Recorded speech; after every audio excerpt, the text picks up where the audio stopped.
This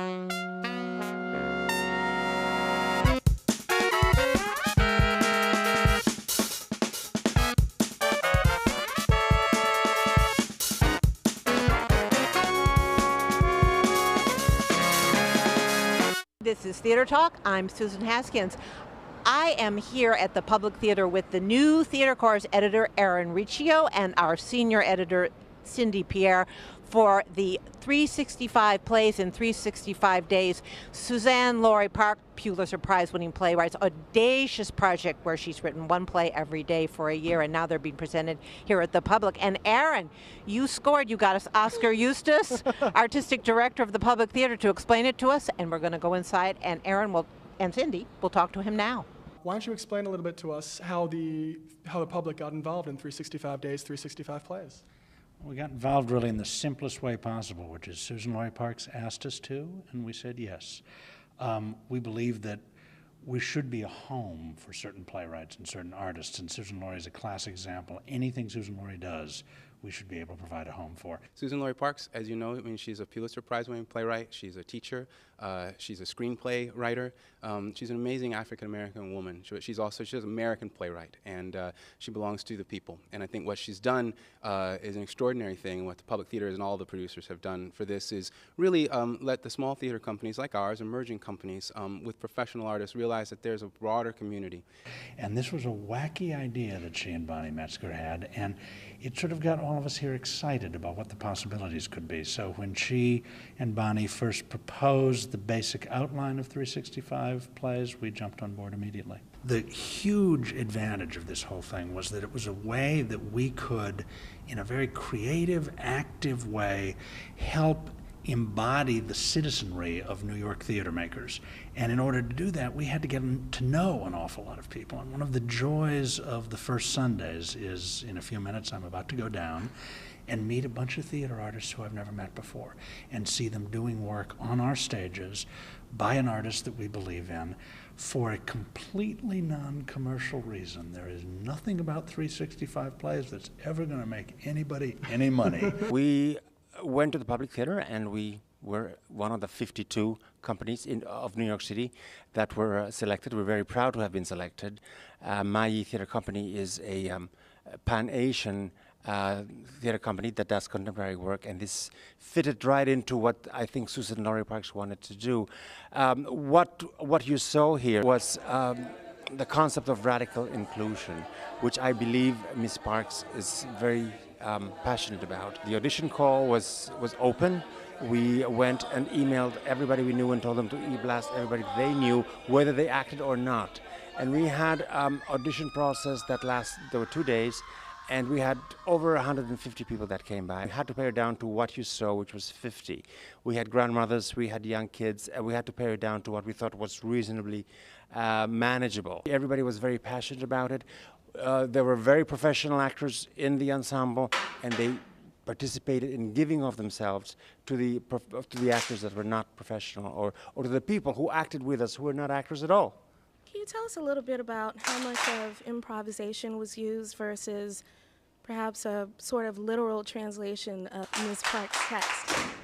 Well, if you see the scripts of Ms. Parks, they're beautiful, but they're sometimes 1 page long. So we had, of course, to improvise. We had to put in the music. We had to put in a lot of the movement, and that was done through improvisation, through whatever we could, because I think what Ms. Parks is trying to do is to make this as open as possible, to give the interpretation to the artists. She didn't do, stage left to stage right, what he was supposed to do. There was nothing of that. There's nothing of that in her script. It's the word that's there. And so how the word is interpreted, I think she left that to us, and that's her gift, that she can just write the word, and she can allow for as wide and for as intelligent or as for non-intelligent interpretation as we, the artists, can do. I am dead and buried in my grave. I am dead and buried in the cold, cold ground. All they said, it's said, the folks have read, done read. I am dead and buried in my grave. basically, the New York hub, the public, had a selection process where we would submit information about our demographics, our theater company, our approach, and just basically why we want to be a part of it. So it was a very organized process, and of course, when we got that phone call that we were selected to be a part of this, we were over the moon. Your favorite part? Not really.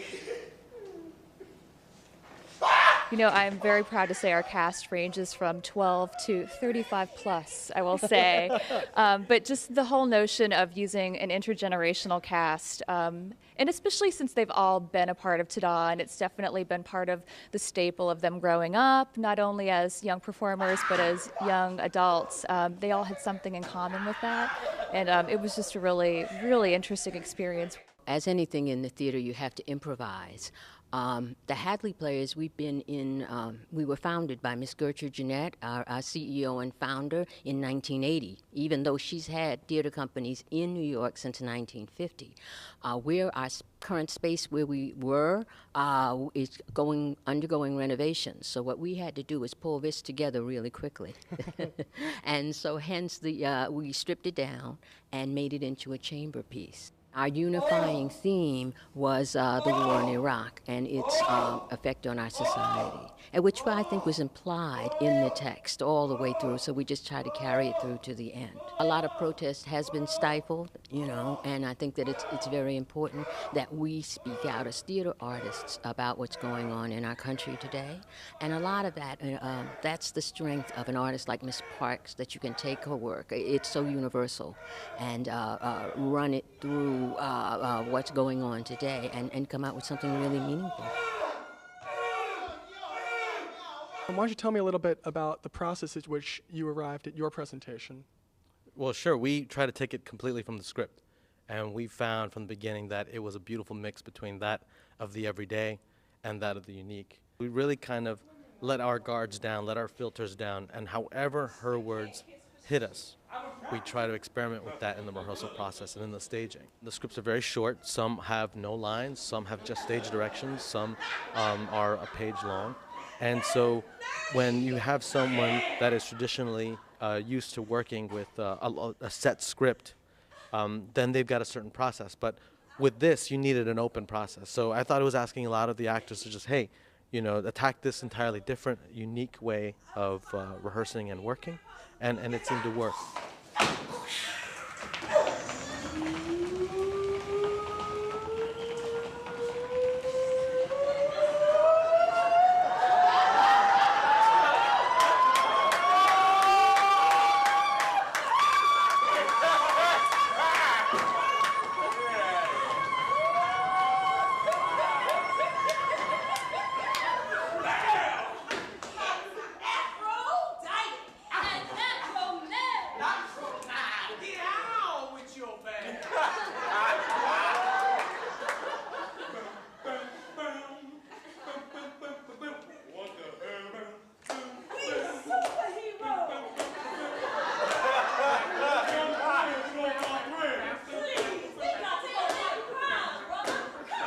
Mudbone is a people of color-led arts agency.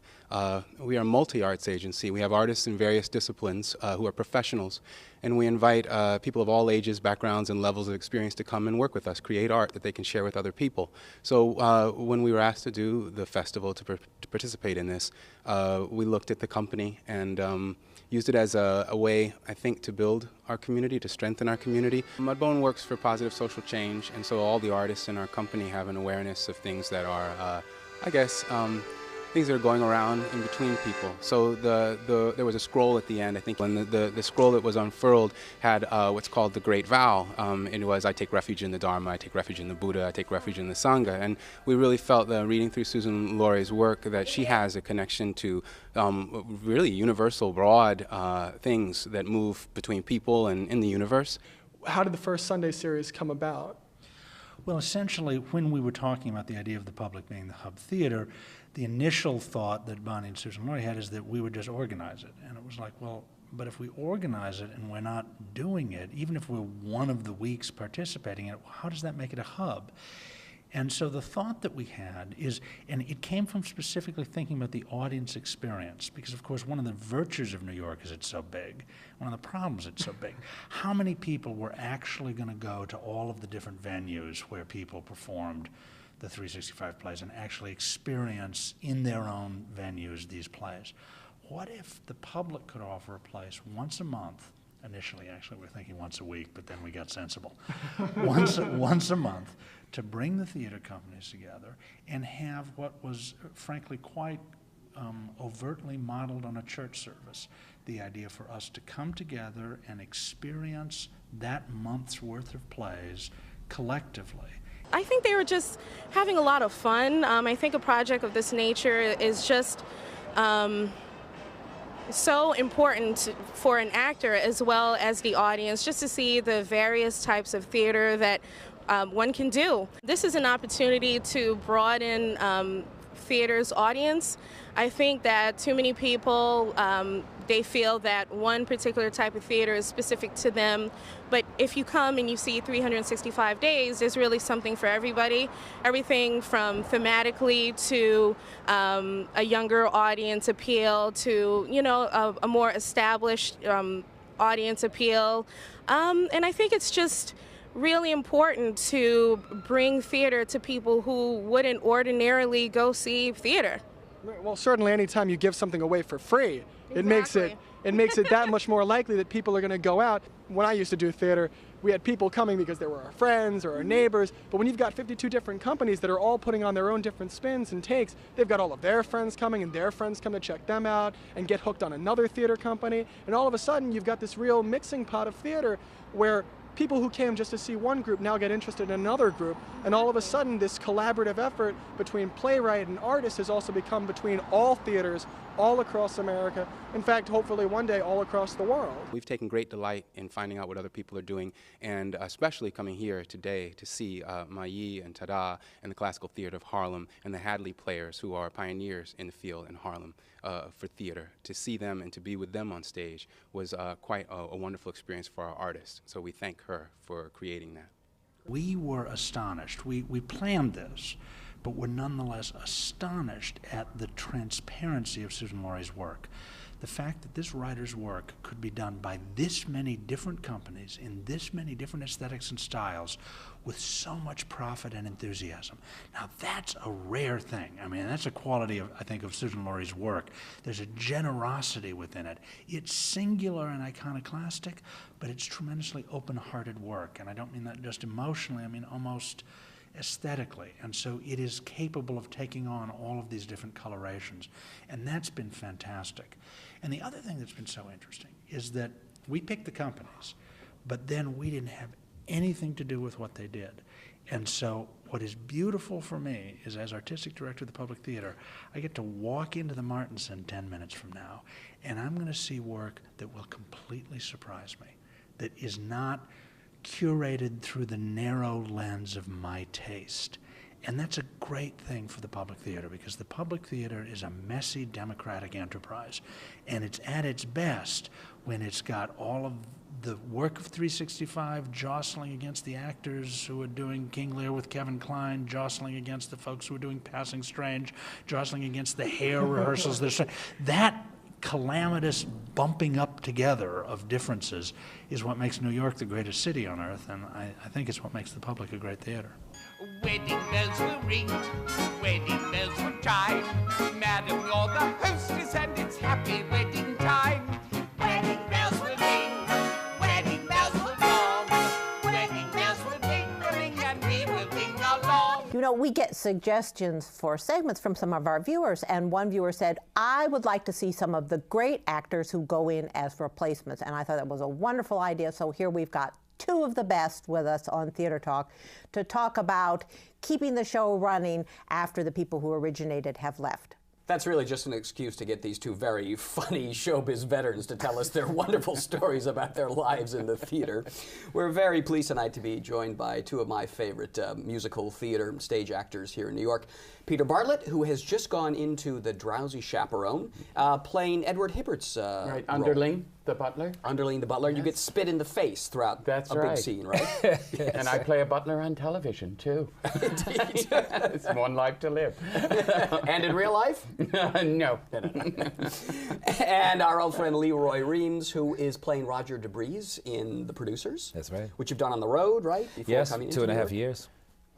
I've been honing my craft so I could come back. To finally hit the big time, right? That's right. All right, guys, welcome to Theater Talk. Thank you.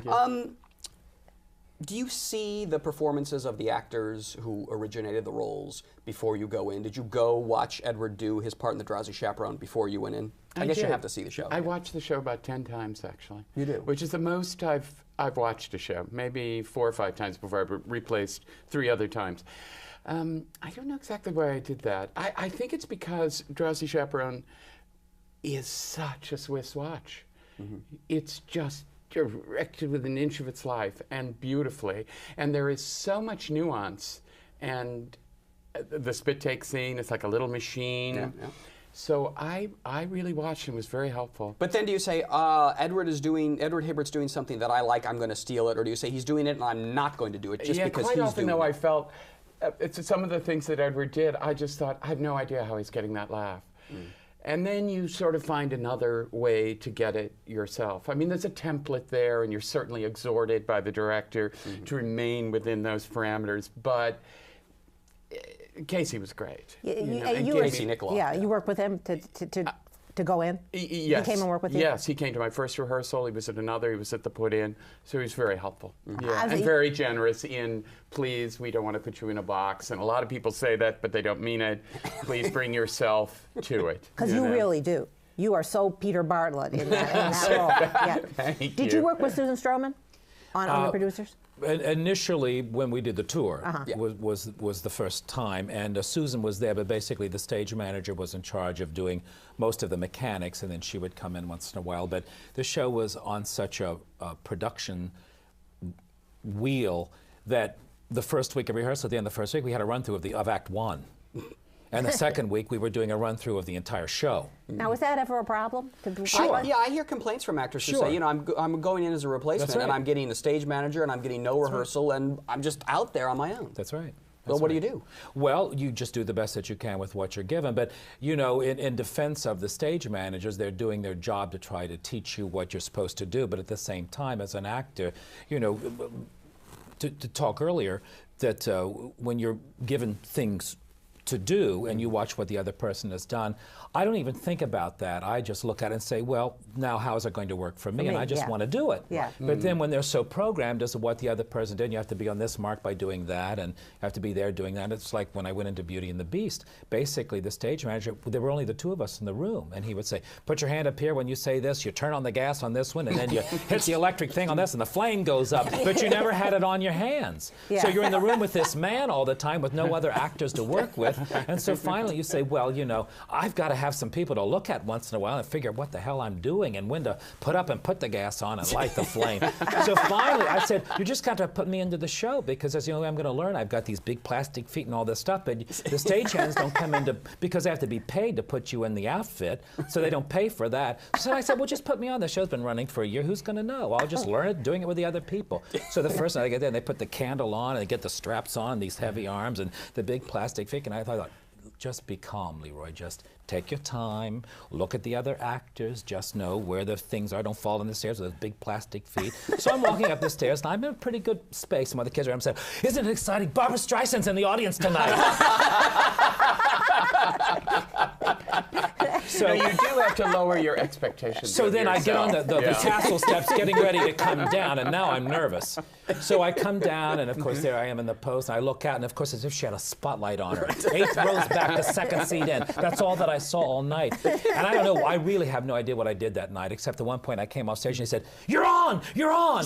And I ran back to go on, and they said, no, no, your hands, because they were still left. What a night. Is this what you train as a serious actor to do, Peter? I mean, this having been the 4th time I did it, I sort of knew what it was like. The fourth time doing Drowsy Chaperone. Replacement. Well, No, the fourth time I've replaced. Yes. Yeah. So I knew that there's. And you only say a you got to couple- lower your expectations a little bit, though? Of myself at the first performance. you're being thrown and in. not try to think, oh, I'm going to be great and perfect, and because you just can't be. And at the end of Drowsy Chaperone, there's a long sequence with the entire cast, so you don't actually experience that till you're put in. Oh, well, that's the thing, yeah. And there is all this interaction and tiny little, and you just have to say, there is no way that I will be able to do this perfectly the first time. I'll ask you something, though. You guys have been around this business a long time.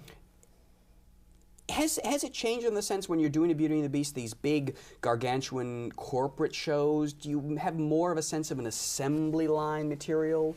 Or has it always been that way when you would go into a show? I mean, was 42nd Street run that way? Or? With Beauty and the Beast, I did feel, God bless them, and that employed many people, including myself, for a year. It was great. But I particularly felt there, and that was their first theater venture. It had been an enormous success for them, so that they wanted, you know, they really went cookie cutter. I also remember coming into Beauty and the Beast with the stage management team, and they were great, and they put me into it, and they were very relaxed. Said, "Oh, this is nice work and everything." And then about a week later, I don't know who it was. Probably the same one that came to see me. Somebody came in to speak to me and actually said to me, you know, rather gravely, you know, we really have to give our attention to the text because it's like Shakespeare, and it's really there for you. I couldn't believe it. That was Alan Menken. In my experience before, when I replaced, and it had been some years ago, the most recent was '96 with Beauty and the Beast, is you had your put-in the afternoon, and there was actually a facsimile of an orchestra, and there were some lights, and then you went on that night. That's right. Now you have your put-in with a keyboard, no lights, and you have your put-in on Friday, and you don't go on until Tuesday night. Oh. Wow. So what was that first Tuesday night like? Oh, just a long black tunnel. Yeah, very scary. Yeah, but you doom know, it's just settling over me. Yeah. You know, a big change though in this industry though, and the whole notion of replacements and put-ons is that shows run so much longer than they once ran. I mean, these are franchises that are, you know, filling up these theaters for decades. I've done parts with actors that I have never met before in my life, and that night they said, "This is so-and-so who's playing Carmen Gia tonight," and you go, "Hello, how are you? Showtime." And you go right out, and so, you know, many times for the people who do those shows, they do cookie cut you, but it's for a reason too. Yeah, you know, I have to defend them on what they do too, to make sure that when they replace and everything, that everyone is doing the same thing, so that you don't have any problems. I actually like to go on stage and rehear people say things to respond, so that you can really act. I know that when you went into Beauty and the Beast, we never had any problem whatsoever because he's such a wonderful actor that we came on, and I was looking forward for us just looking at each other and playing the parts and having that artistic experience. And I'm eternally grateful to you, because the first night, again, in the wings, just, well, I'm going to die here. And then I went on, and I got through it, you know, as you do in these situations. And then you're sort of, oh, great, you know, and the next night, well, I know how to do this. And Cogsworth doesn't have that much to sing. And I came out in Human again. And I have a bridge where I'm singing, like, upstage center on this little platform. I went totally up. And I swear, without skipping a nanobeat, Leroy, far down left, sang every one of my lyrics. That is a pro. Oh, it was brilliant. That is a pro. I'm eternally grateful. All right, but now we need to have somebody write original parts for you guys. You're, you know, you're a man of a certain age in the theater. Does it concern you at all that musicals aren't being written for? Well, I mean, I did 42nd Street, which is an original music, but God knows it had been done before. But, you know, it was a movie, but at least it was a role I created. And also the character in Applause I created, but it was created before in a rehearsal. And they fired the guy on New Year's Eve. By the way, Happy New Year, you're fired. I just want to thank Peter Bartlett and Leroy Reams, two really terrifically funny men on stage and off. You can see Peter in the Drowsy Chaperone at the Marriott Marquis Theater. And you are with the producers until it April closes? the 22nd. Matthew and Nathan decided not to go in to keep you guys running. Well, there you go. That's the way that it is. But I'll be down on 42nd Street going, hello, sailor. April 23rd, so be kind when you pass I'll by. be that sailor. Peter Bartlett. Hello. Roy Reams. Thanks for being our guest of the Theater Talk. Thank you. See you at the bar. So now we're going to close with the Drowsy Chaperone, Toledo Surprise. Makes me twitch, makes me shake. This dessert takes the cake. Hits me like a torpedo. Toledo surprise. Toledo surprise. Toledo surprise. Surprise. Surprise. Surprise. That's a tasty Toledo surprise. Our thanks to the Friends of Theater Talk for their significant contribution to this production. Theater Talk is made possible in part by the Frederick Lowe Foundation, the Eleanor Naylor Dana Charitable Trust, the Alan S. Gordon Foundation, the Corey and Bob Donnelly Charitable Fund, Carrie J. Fries, the Dorothy Strelson Foundation, the New York City Department of Cultural Affairs, and the New York State Council on the Arts, a state agency. Playbill Online is the official website of Theater Talk and the home of the Playbill Club, providing information and opportunities for theater lovers.